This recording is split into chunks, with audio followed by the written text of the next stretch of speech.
दोस्तों पेश है अतीत की मौत। ये कब चित्र है दोस्तों।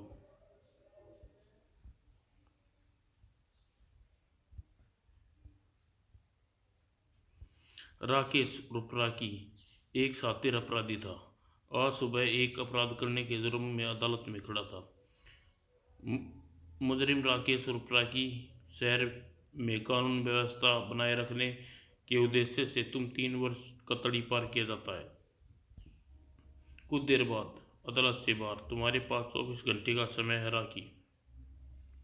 कल अगर कल दोपहर के बाद तुम इस शहर में नजर आए तो हवालात में बंद कर दिए जाओगे। ठीक है इंस्पेक्टर साहब।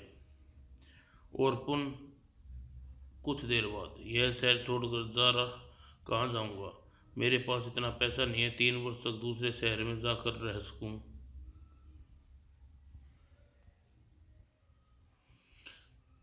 तभी उसे अपने एक दूर के रिश्ते के अंकल प्रोफेसर धवन की याद आई। प्रोफेसर धवन वैज्ञानिक थे। कोई नया आविष्कार करने की सनक उन्हें शादी भी नहीं की थी। रूपनगर में स्थित अपनी कोठी में अकेले रहते हैं। अंकल धवन ठीक रहेंगे। 3 वर्ष उनके साथ आराम से गुजर सकता हूँ। अगले 6 बजे वह रूपनगर जाने वाली बस में सवार हुआ। ओह हम सफर तो सुंदर मिला। और बस चल पड़ी। कंडक्टर ने टिकट काटने शुरू किया। एक रूपनगर, मुझे एक प्रतापगढ़ का टिकट देना। ओह इसके पर्स में तो काफ़ी माल है। दोस्ती कर लेता हूँ, मौका देखकर रकम पर हाथ साफ कर दूंगा। आप प्रतापगढ़ जा रही हैं। हाँ मैं रूपनगर जा रहा हूँ। मेरा नाम राकी है। आपका। ए मिस्टर आप चुपचाप होकर बैठिए। मैं अजनबियों से बात पसंद नहीं करती। लड़की ने उसे ऊंचे स्वर में डांटा। सब यात्री मुड़कर उसकी ओर देखने लगे। ही मैंने तो बस पूछ ही रहा था। ही इडियट। और राकी खामोश होकर बैठ गया। बस चल पड़ी। इधर धीरे धीरे अधिकांश यात्री ऊबने लगे। इसके सोते ही पर्स खाली कर दूंगा। और कुछ देर बाद ओह लगता है सो गई। मौका अच्छा है। अगले ही पर्स उठा खोला तभी ए क्या कर रही हो तुम। मेरे पैसे चोर कहीं के। ओह शोर सुनकर कहाँ है चोर। यह रहा मेरे पर्स से रुपये निकाल रहा था। नहीं साले चोरी करता है। मारो साले को मारो। और सब उस पर सवार हो गए। डिशुम डिशुम डिशुम। हंगामा देख ड्राइवर ने बस रोक दी। अरे यह क्या हो रहा है। यह साला चोर। तुम सब बस को पुलिस स्टेशन ले चलो। मेरे पास पुलिस स्टेशन जाने का समय नहीं है। बस पहले ही लेट चला रही है। तो फिर इसका क्या करें। मेरी मानो तो नीचे उतार दो। जब 10 किलोमीटर पैदल चलेगा तो नानी याद आ जाएगी। यही ठीक रहेगा। यात्रियों ने बस से नीचे धकेल दिया। भाग जा साला। भला वो इस ड्राइवर का उसने बचा लिया, वरना हवालात की सैर करनी पड़ती। फिर वह पैदल ही रूपनगर की ओर चल दिया। एक तिराहे पर पहुंचकर उसे रुक जाना पड़ा। वो न जाने कौन सी सड़क रूपनगर जाती है। तभी उसे राहगीर दिखाई दिया। सुनो भाई रूपनगर की कौन सी सड़क जाती है। वो वाली सड़क साहब, जंगल से रास्ता छोटा पड़ जाएगा। मैं मगर मैं तो जंगल के रास्ता नहीं जानता साहब। हम रूपनगर जा रहे हैं जहाँ बैंक कर्ज की किस्त जमा करानी है। हमारे साथ चलिए। सोच कर कि उसे साथ चल पड़ा। यह बैंक का कर्ज की किस्त जमा कराने जा रहा है, यानी इसके पास रकम अवश्य होगी। आओ बाबू। और यह पगडंडी सीधे रूपनगर जाती है साहब। अच्छा अगले ही पुल। देहाती देहाती राहगीर कुछ क्षण चकित रहा। फिर उसने राखी को दूसरा घूसा मारा तो उसकी छठी अपनी देहाती दाव लगा दिया। आह ससुरे, तूने हमें मारा। हम तेरी हड्डी पसली तोड़ डालेंगे। उप तड़ाक तड़ाक। राखी फुर्ती से उठकर शिव पर ठोकर मारी। और फिर निकट पड़ा पत्थर उठाकर उसके सिर पर दे मारा। मर गया साला। इसका माल लेकर रफू चक्कर हो जाता हूँ। साले की जेब में 50 रुपये निकले। चलो खाली जेब से तो भर गई। 500 जेब से 500 रुपये निकले। 500 रुपये के लिए उसने एक इंसान की जान ले ली। इसका कोई दुख नहीं था। कुछ देर बाद वह यही है अंकल धवन की कोठी। और घंटी बजाने पर प्रोफेसर धवन ने दरवाज़ा खोला। कौन हो। सूरज तो कुछ जानी पहचानी लगती है। मैं राखी हूँ, कलाव का भतीजा, बम्बई से आया हूँ। ओ राखी, आओ, अंदर आओ, बाहर क्यों खड़ी हो? ड्राइंग रूम में जाकर राखी बड़े दर्द भरे स्वर में अपना कारोबार तबाह हो जाने की झूठी कहानी प्रोफेसर को सुनाई। बम्बई में मेरा घर तक बिक गया अंकल, अगर आपने मेरी मदद की नहीं तो आत्महत्या कर लूँगा। राखी, वैसे तुम मैं अपने साथ किसी को रखना पसंद नहीं करता, मगर चूंकि तुम इस समय बहुत निराश होकर हो, इसलिए मैं तुम्हें कुछ दिन के लिए यहाँ रहने की अनुमति देता हूँ। मगर यहाँ रहकर तुम अपने सब काम खुद करने होंगे। और हाँ, एक बात का ध्यान, अपनी कोठी से बाहर आदमी बिल्कुल पसंद नहीं करता, इसलिए किसी बाहरी आदमी को यहाँ न बुलाएं। नहीं बुलाऊंगा अंकल। आज से मैं सारे काम और मैं ही करूँगा, मुझे खाना बनाना आता है। और प्रोफेसर धवन उसे एक कमरे में पहुंचा दिया। बूढ़े ने रहने के लिए कमरा तो शानदार दिया है, अब नहा धोकर थकान उतार लूँ, फिर कोठी में घूम फिर कर देखूंगा। नहा धोकर वह कमरे से बाहर निकला, कोठी के भीतर घूमा, फिर वह कॉरिडोर के अंत में पहुंचकर रुक गया। ओह, यह कमरा लॉक है। तभी ए तुम वहाँ क्या कर रहे हो? कुछ नहीं अंकल, देखना चाहता हूँ कमरा कैसा है। लेकिन यह तो लॉक है। यह कमरा हमेशा लॉक रहता है। तुम कोठी में रहना चाहते हो तो कभी भूल कर इस कमरे के निकट न आना, समझ गया अंकल। जरूर इस कमरे में बूढ़े ने अपनी दौलत छुपा रखी होगी। उसी रात खर, यह आवाज़ कैसी है? बाहर चलकर कोई बाहर कोई चल रहा है। कमरे के बाहर पहुंचकर झाँका, वो बूढ़ा तो कमरे से बाहर जा रहा है। आधी रात को वह कमरे से उस कमरे में क्या करने गया है? कोई कमरे में अवश्य ही कोई खास चीज़ है। और उस चाबी से सुराख से भीतर झाँका, कुछ दिखाई नहीं देता। दरवाजे के सामने पर्दा खिंचा हुआ है। फिर कान लगाकर भीतर आवाज़ें सुननी, ऐसा लगता है कोई जैसे मशीन चल रही है, कोई हथौड़ी से कोई चीज़ ठोक रहा है। फिर वापस अपने कमरे में आ गया। उस कमरे की में रोज जाने कोई मुझे चैन नहीं मिलेगा, जाने बिना मुझे चैन नहीं मिलेगा, तरकीब लड़ानी पड़ेगी। अगली रात फिर प्रोफेसर उस कमरे में जाते देखा। कल भी यह ठीक 12 बजे कमरे में गया था और आज भी 12 बजे। इस सब एक हफ्ता तक प्रोफेसर पर नज़र रखने के बाद उसने देख लिया, प्रोफेसर रोज रात ठीक 12 बजे उस कमरे में जाता है। 8वें दिन रात 10 बजे। आज मैं इस कमरे का राज जान कर रहूँगा। ताले खोलने में कोई परेशानी नहीं हुई और अंदर जाकर उसने मशीन लॉक कर दिया और भीतर पेट्रोला स्विच ऑन किया। ओह, यह क्या है?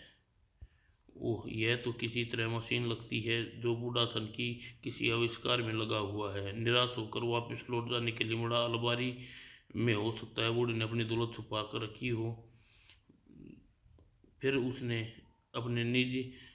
हाथ की निराशी हाथ लगी है तो बिल्कुल खाली है। तभी ओह, आज बूढ़ा इतनी जल्दी कैसे आ गया? अभी तो 10:30 बजे हैं। और अगर बूढ़े ने मुझे यहाँ देख लिया तो घर से निकाल देगा। अलमारी में छिप कर ही उस पर नज़रों से बच सकता हूँ। ओह, यह लाइट किसने जलाई? क्या कमरे में कोई आया था? जल्दी हुआ, कमरे की लाइट बुझाना भूल गया। शायद मैं ही जाते समय लाइट बुझाना भूल गया। फिर प्रोफेसर केबिन के निकट पहुंचा। आज मैं अपनी बनाई टाइम मशीन का परीक्षण करके रहूँगा।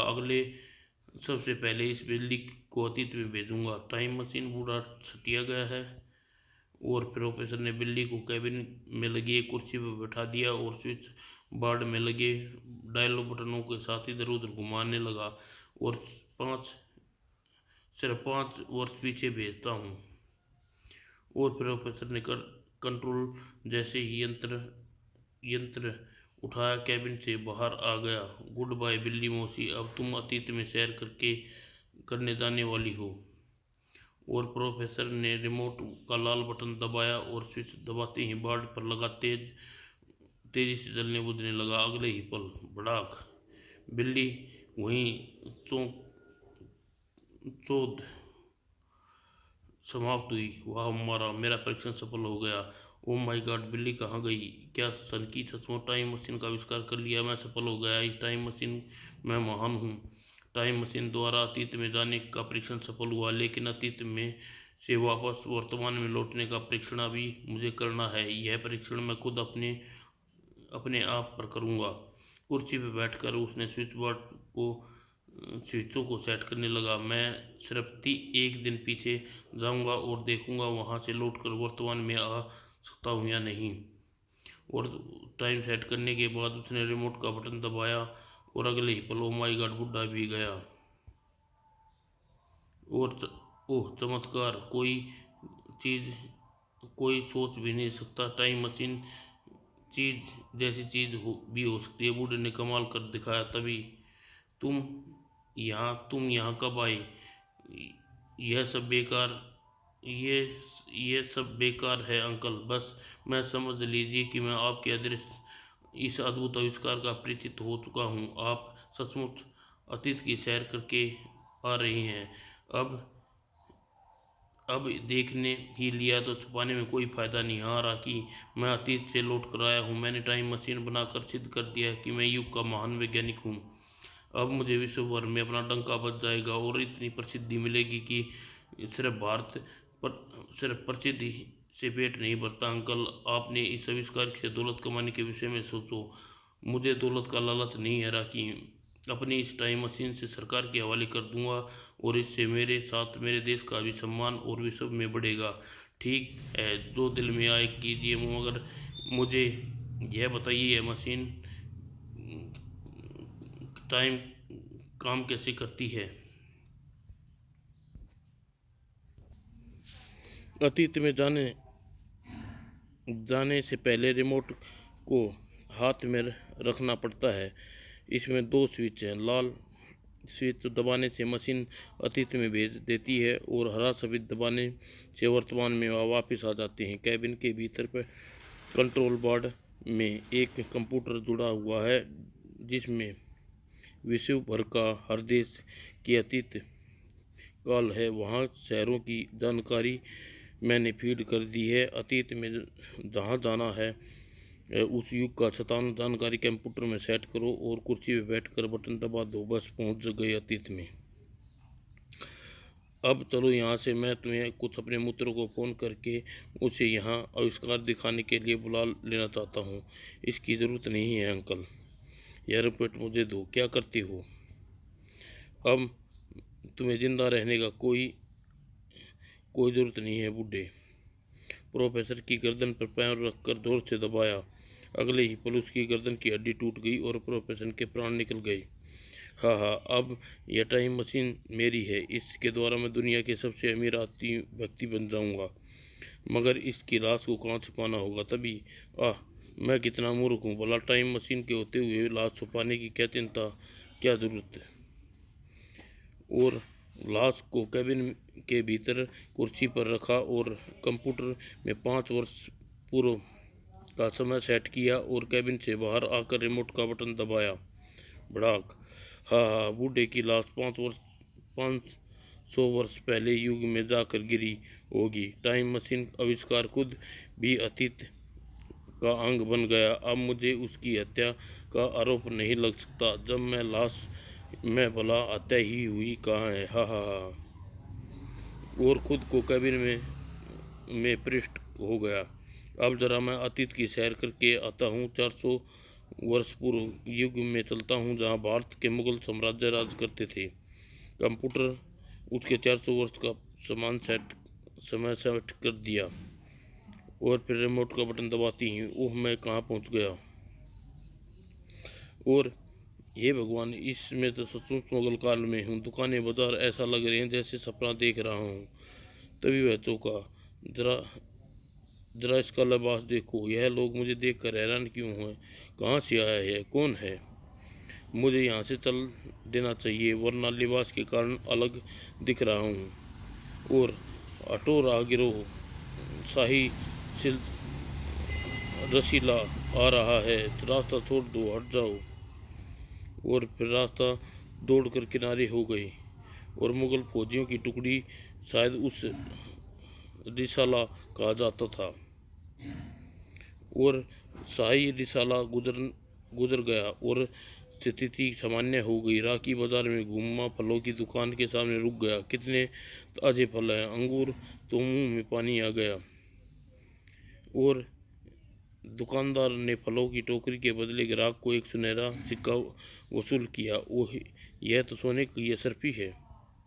तभी, क्या देख रहे हो, कब कब कब की बिला, आप हमारे देश के तो लगते नहीं। यहाँ तशरीफ लाए, कुछ फल वगैरह खरीदोगे? फल? लेकिन मेरे पास असरफी नहीं है। असरफी नहीं तो फिर लिबास में से आप अजीब लगती हो। आखिर आप कौन हो? मैं तुम्हारी तरह अल्लाह का बंदा हूँ भाई। उसने चालाकी से गोलमोल उत्तर दिया और आगे बढ़ गया। आगे जाकर उसने सड़क पर एक अंधे भिखारी फकीर को देखा। अल्लाह के नाम पे दे दे बाबा। अंधे फकीर को टोकरे में असरफी डाल दी और फिर उसने असरफी प्राप्त करने का तीव्र उत्साह उत्पन्न हुई। वह आगे बढ़ा और अरे देखो, फकीर के टोकरे से असरफी चुरा रहा है। ओह ओह, चोर, चोर कहीं का। उफ, यह मुसीबत कहाँ से आ गई। घबराहट में भागा, चोर चोर चोर। और राहगीर का शोर सुनकर बहुत से लोग उसके पीछा करने लगे, चोर चोर चोर। और तभी सामने से आते एक राहगीर ने उसे दबोच लिया। चोर, भागते कहाँ हो? वो मगर राकी ने इस तरह स्थिति से निपटने के अभ्यास था। अगले ही पल और गिरा कर वह फिर दौड़ लगा। शोर मचाते हुए उसका पीछा कर रहे थे। इस गली में घुस जाता हूँ। और पीछा करने वाले अब घुड़सवार सिपाही भी शामिल हो गए। इस गली के पीछे उस मैदान में निकल में निकल निकलेगा, इधर से चलो। और गली पार करने पर सचमुच रहा कि एक खुले मैदान में वो शायद उन्हें धोखा देने में सफल हो गया। वह रहे, ओह, यहाँ तो सिपाही हैं, पकड़ लो इसे। पूरी सख्ती से दौड़ने लगा और कुछ क्षण बाद सिपाहियों ने उसे घेर लिया। घबराहट में भागते दौड़ते वह रिमोट के बारे में भूल गया, लेकिन अचानक उसकी याद आते ही जेब से रिमोट निकाला। वर्तमान में भागना होगा। और अगले ही पल वह वर्तमान में था। थैंक गॉड, सुरक्षित वापस आ गया। अगर ठीक समय पर रिमोट का स्विच न दबाता तो मुगल की सिपाही की तलवार मुझे काट डालती। वह अपने कमरे में आ गया और आराम से बैठकर असरफी का निरीक्षण करने लगा। यह सोना मार्केट में अच्छी कीमत मिल जाएगी। और असरफी को बेचने के इरादे से वह बाजार में निकला। अगर सुनार के पास गया तो वह प्राचीन असरफी देखकर उल्टे सीधे सवाल पूछेगा। मैं भला उसे क्या बताऊंगा, मेरे पास यह कहाँ से आई। और तभी उसका एक एंटिक शॉप दिखाई दी। यहाँ कुछ बात बन सकती है। वह दुकान में प्रविष्ट हुआ। दुकानदार ने एक समय विदेशी जोड़े के पीछे प्राचीन चीज़ें दिखाने में व्यस्त था। यह ग्राहकों से फारिग हो जाए तो फिर बात करूँगा। दुकानदार खाली होते ही काउंटर पर पहुंच गया। आइए सर, क्या चीज़ दिखाऊं? मैं प्राचीन सिक्कों के बारे में जानना चाहता हूं। सर, यह प्राचीन सिक्के बहुत ही दुर्लभ होते हैं। अगर आप मुझे बताइए कौन सा सिक्के चाहिए तो मैं कोशिश कर सकता हूं। बात यह है कि मैं सिक्के खरीदने नहीं, बेचने आया हूं। दुकानदार दिलचस्पी से कहा, अच्छा, किस दौर का सिक्का है आपके पास? फिलहाल तो मैं मुगल काल का एक असरफी दिखाता हूँ। वैसे मेरे पास हर युग की हर सिक्के हैं, कहकर उसने असरफी निकाल कर दुकानदार को दे दी। दुकानदार ने असरफी को ध्यानपूर्वक निरीक्षण किया। बिल्कुल असली और शानदार चीज़ है। मैं इसे खरीदने के लिए तैयार हूँ। आपके पास जितनी भी सिक्के हैं मैं सब खरीद सकता हूँ। शर्त यह है कि असली होने चाहिए। सिक्के असली होंगे, लेकिन मेरी एक शर्त है। आप यह नहीं पूछेंगे यह सिक्के कहाँ से ला रहा हूँ। मैं आपसे कुछ नहीं पूछूंगा। आप सिक्के ला कर दें, मैं आंखें बंद कर कर खरीद लूँगा। तो फिर मिलाइए हाथ। दुकानदार ने असरफी ले ली। जो कीमत दी उसे राखी का अनुमान से कहीं अधिक थी। अतः वह निकलते हुए बहुत खुश था। टाइम मशीन द्वारा दौलत कमाने की बहुत आसान तरकीब मिल गया। अतीत में किसी युग में जाओ, वहाँ से कुछ सिक्के उठा लाओ और वर्तमान में लाकर अच्छी कीमत में बेच दो। और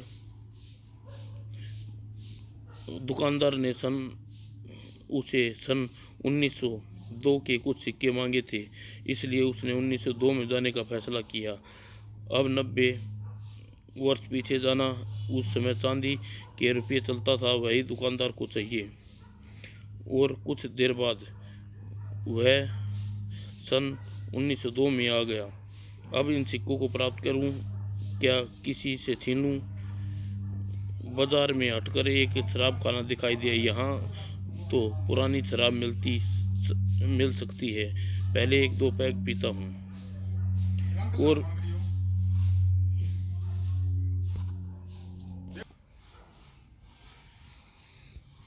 वह शराब खाने में घुसकर एक मेज पर जा बैठा। ओह, मैंने गलती कर दी। यहाँ लोग मेरे लिबास के कारण हैरत में देख रहे हैं। तभी ए इंडियन, यो तुम बार में काहे को आया? यह इंडियन नहीं आने सकता, लेकिन यह बार इंडिया में ही तो है। यह जवाब देने भूल गया कि सन 1902 में भारत अंग्रेजों का शासन था।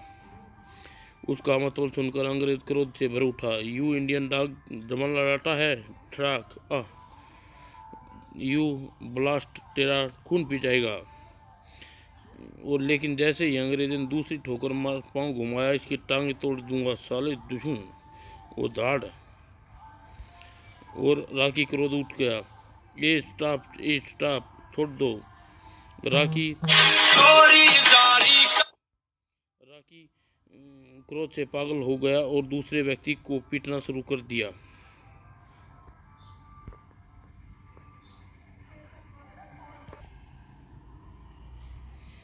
बार का शोर मचा हुआ था।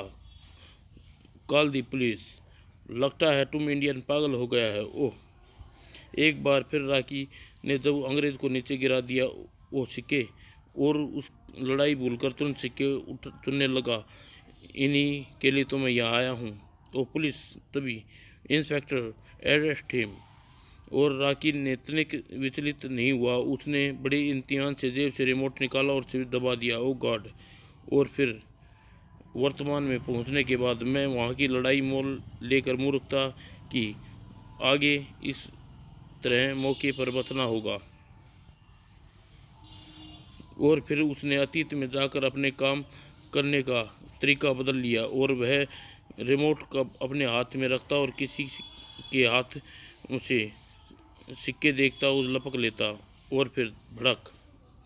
और एंटीक का मालिक उसके द्वारा लाए गए सिक्कों का अच्छा मूल्य दे देता। तुम बड़े काम के आदमी निकले यार। मैंने तो पहले ही कहा था मेरे पास हर युग के सिक्के हैं। लेकिन अगली बार मुझे 16वीं शताब्दी के फ्रांस में प्रचलित सिक्के ला कर देना। वह सिक्के चकोर होते थे और खालिश होने के थे। ठीक है, मैं वे सिक्के ले आऊँगा। उसी शाम टाइम मशीन में घुसकर वह 16वीं शताब्दी का समय सेट किया और प्राचीन फ्रांस में एक कस्बे में जाने का स्विच दबा दिया। अगले ही पल 16वीं शताब्दी में फ्रांसीसी कस्बे में खड़ा था। क्या बात है, यहाँ तो कोई इंसान नहीं दिखाई दे रहा।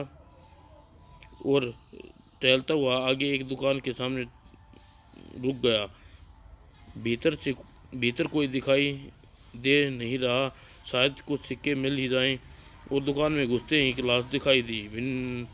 और लाश के चमड़े के कवर में थैली लटकी हुई दिखाई। यह कैसे मरा, यह सोचने का समय नहीं मेरे पास, यह देखना है थैली में क्या है। और थैली खोलते ही चौंका। ओ, इतने सारे सिक्के एक बार में, बड़ा तगड़ा माल हाथ लगा है। और तुरंत ही वर्तमान में जाने के लिए स्विच दबाया और कैबिन में पहुंचकर वह खुशी से हाथ में पड़ी थैली को देखा। इतने सारे सिक्के देखकर तो एंटीक का मालिक हैरान हो जाएगा, लेकिन इससे पहले कुर्सी से उठना चाहा। उसके पेट में सख्त पीड़ा महसूस हुई। ओह, यह क्या, मेरी आंतड़ियाँ खींच रही हैं। ओह, तभी उसे उस जोर की उबकाई आई। उल्टी से उसके मुंह में गाढ़ा खून निकला और पीड़ा के कारण कैबिन में जल बिन मछली की तरह तड़प रहा था। लेकिन उस कैबिन के इतने छोटे था कि उसे अनेक हाथ पांव चलाने से स्विच बोर्ड टूट फूट गया। और तभी टूटे फूटे स्विच बोर्ड की तार में सर्किट हो गई और पटाखे छूटने लगे। तभी राखी ने एक बार उल्टी की और उसके साथ ही उसके प्राण निकल गए। और एक कुछ देर बाद ही टूटी फूटी मशीन टाइम मशीन की बीच पड़ा राखी की लाश पड़ी थी। और 2 दिन बाद अखबारों में रूपनगर के विषय में सनसनीखेज प्रकाशित खबर में लिखा था कि रूपनगर में अचानक प्लेग के कारण सैकड़ों व्यक्ति मर गए। यह एक अखबार में लिखा था। एक मकान के कमरे में एक लाश रहस्यमय स्थिति में मिली। वह लाश ऐसी मशीन के निकट पाई गई जो पूरी तरह टूटी फूटी थी। लाश एक चमड़े के सिक्के की थैली मिली जिसमें 16वीं शताब्दी के फ्रांस चलित सिक्के भरे थे। विशेषज्ञों का अनुमान प्लेग के कीटाणु इसी सिक्कों के में मौजूद थे। विशेषज्ञों का कहना है कि यह सिक्के उसी दौर के हैं जब फ्रांस के कस्बे में प्लेग की खूनी बीमारी फैल गई थी। अब कस्बे में पूरी आबादी मौत के ग्रास बन गई थी और कोई समझ नहीं पाया खूनी दौर में यह सिक्के द्वारा पहुंचे कैसे। समाप्त दोस्तों।